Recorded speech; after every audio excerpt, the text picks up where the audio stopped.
নদিয়ার শিমুরালী শিল্পকলা কেন্দ্রে 10 জন উদীয়মান চিত্রকরেরা বীরভূমের শান্তিনিকেতনে চিত্রশিল্পী সম্মানে ভূষিত হয়েছে। সর্বভারতীয় সঙ্গীত ও সংস্কৃতি পরিষদ আয়োজিত 2 দিনের মাঘ উৎসব অনুষ্ঠিত হয়েছিল অকুস্থলে। শান্তিনিকেতনের সৃজনী শিল্পগ্রামে 2 দিনের মাঘ উৎসবে ভারতবর্ষের বিভিন্ন প্রান্তের থেকে 143 জন উদীয়মান চিত্রশিল্পীরা সহ বিদগ্ধ চিত্রশিল্পীরাও অংশ নিয়েছিল। তাদের মধ্যে নদিয়ার শিমুরালী শিল্পকলা কেন্দ্র আর্ট স্কুলের শিক্ষক সমীর দাস, অদ্রিজা রায়, অনুপম বিশ্বাস, শীর্ষা নন্দী, সর্বাণী সাধুখা, দেবস্মিতা গাইন, বর্তিকা শিকদার, আর্য সরকার, ত্রিশানজিৎ দাস, দিয়া সরকার সহ 10 জন 5ই ফেব্রুয়ারি মাঘ উৎসবে চিত্রশিল্পী সম্মানে ভূষিত হয়েছে। উপস্থিত ছিলেন বিশ্বভারতী কলা ভবনের বিভাগীয় প্রধান ডক্টর মেঘালী গোস্বামী, সংস্থার সম্পাদক ডক্টর শান্তনু সেনগুপ্ত, প্রখ্যাত চিত্রশিল্পী অজিত শীল সহ বিশিষ্টজনেরা।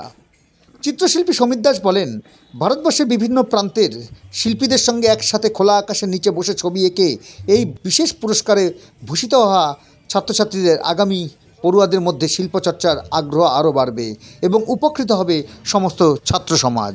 কি বলছেন এই প্রসঙ্গে বিশিষ্টজনেরা? আপনারা শুনুন এই বাংলার সংবাদে।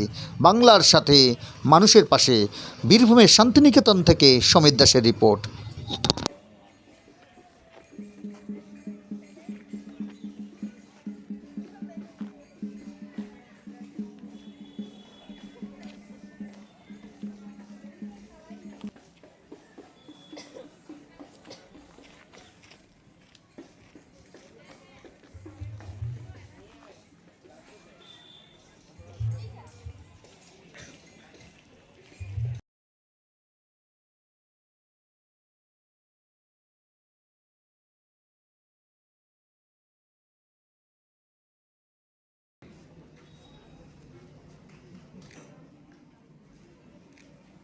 বৈশালী বালা, পরবর্তী শিল্পী বৈশালী বালা।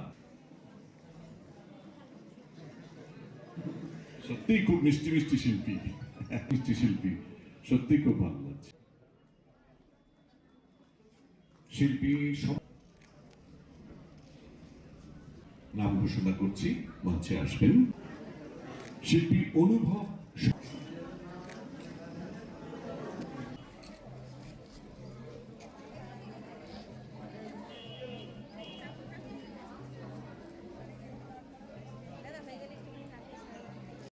প্রথম তো আমি ধন্যবাদ দিচ্ছি, মানে এরকম একটা অর্গানাইজেশন যা 50 ইয়ার্স হয়ে গেছে এনাদের। আর এই মানে অর্গানাইজেশনে শুধু ইন্ডিয়ান আর্ট অ্যান্ড কালচারটা শুধু ইন্ডিয়াতে নয়, মানে এন্টায়ার ওয়ার্ল্ডে ওনারা শোকেস করছে।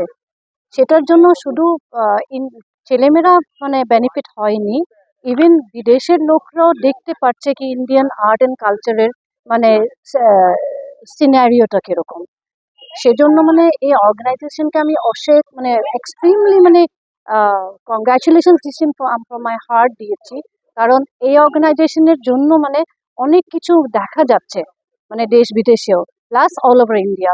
And more over the little children যারা আসছে, এদের এনকারেজমেন্টটা যে দেখে আমি সিরিয়াসলি খুব মানে ভালো লাগছে দেখে এই এনভায়রনমেন্ট।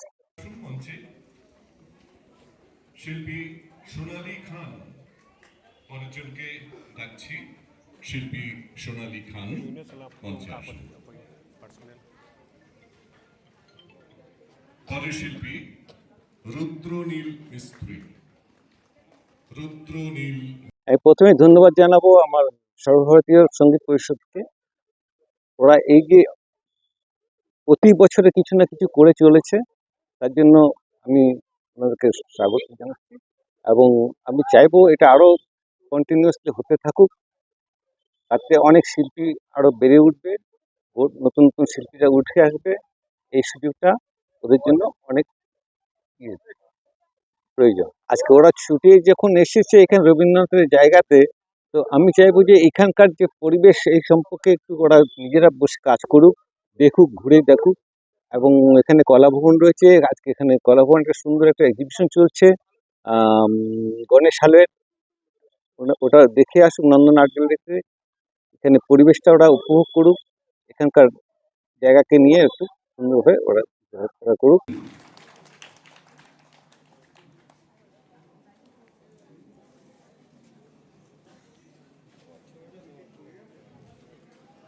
শ্রেয়া মহন্ত,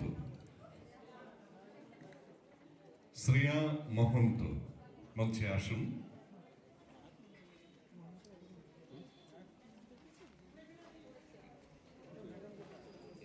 সর্বভারতীয় সঙ্গীত সংস্কৃতি পরিষদ আজকে দেশে বিদেশে আমাদের সব মিলিয়ে প্রায় অ্যারাউন্ড 8-9 হাজার আমাদের অ্যাফিলিয়েটেড সেন্টার, আমাদের বেলজিয়ামে নিজেদের অফিস, আমাদের আমেরিকাদের নিজস্ব অফিস টেক্সাসে, বাংলাদেশে আমাদের অফিস এবং মানে পশ্চিমবঙ্গেই শুধুমাত্র আমাদের 5টা শাখা অফিস আছে। অন্যান্য বিভিন্ন স্টেটগুলোতে আমরা আমাদের অফিসগুলো এক্সটেন্ড করার চেষ্টা করছি। আমরা ইউরোপের বেলজিয়ামে একটা আর্ট হাব আমরা তৈরি করেছি, যেটার কনভোকেশন এবং আর্ট এক্সিবিশন আছে আগামী 14 এবং 15ই ফেব্রুয়ারি। আমরা এই অনুষ্ঠান শেষ করেই ওখানটায় দৌড়বো। আমরা আসলে মানুষ তো বাৎসরিক বিভিন্ন কর্মকাণ্ড করেন বা হয়তো ষান্মাসিক কোনো কর্মকাণ্ড করেন, আমাদের কর্মকাণ্ডটা সাপ্তাহিক।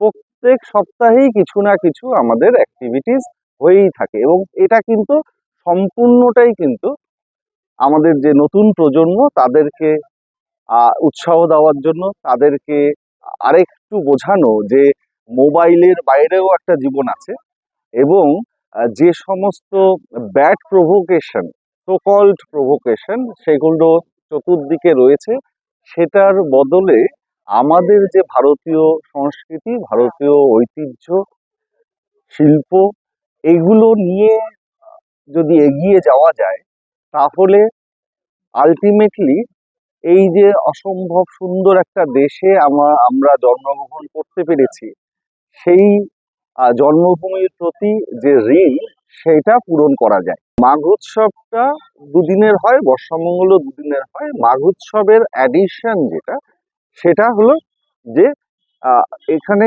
দুদিন আমরা সকালবেলা ছবি আঁকি। এবার প্রায় 150 জন শিল্পী ছবি আঁকবেন এবং প্রায় 300 জন শিল্পী আজ এবং আগামীকাল সন্ধ্যাবেলা বিকেল 4:30 থেকে সাংস্কৃতিক অনুষ্ঠান করবে। তা এটা সম্পূর্ণ অনুষ্ঠানটা মোটামুটি আমি নাটসেল বোঝানোর চেষ্টা করলাম। অনুরোধ, আপনারা দয়া করে পায়ে হাত দিয়ে প্রণাম করবেন না, কারণ আপনারাও শিল্পী, যারা মঞ্চে আছেন তারাও শিল্পী। শিল্প একটা আলাদা সত্তা, যে সত্তা থেকে নতুন সৃষ্টি হয়। প্রত্যেকের নিজস্ব সৃষ্টি, তার উপলব্ধি তার কাছে ঈশ্বর সমান। রোহিত বিশ্বাস আসবেন মঞ্চে, পরবর্তী শিল্পী রোহিত বিশ্বাস।